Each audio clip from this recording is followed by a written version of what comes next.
ধনে পাতা দিয়ে ঝাল দেওয়া করব, সেই জন্য রুই মাছগুলোকে প্রথমে নুন হলুদ মাখিয়ে নিয়েছি। এবার কড়াইয়ে তেল দিয়েছি, এই তেলে মাছগুলোকে চারটে চারটে করে ভেজে নেব।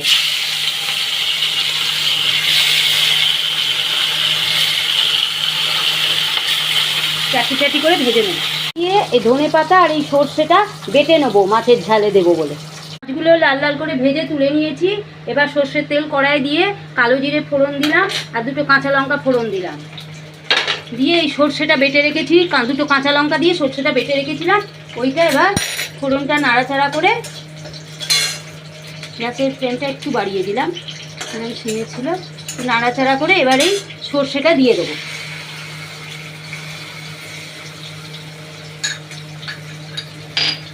সর্ষেটা দিয়ে সামান্য একটু জল দিয়ে দিলাম।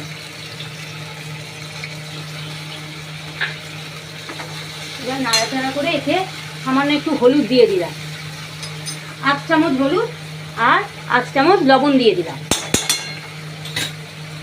দিয়ে এটা এবার নাড়াচাড়া করব।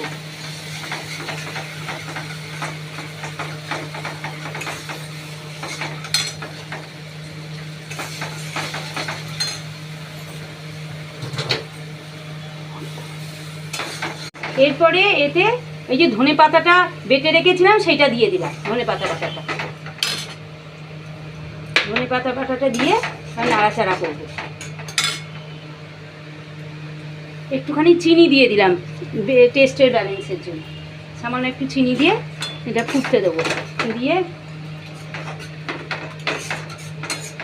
নাড়াচাড়া করে বেশিক্ষণ হবে না, এই মাছগুলো এবার এতে দিয়ে দেবো।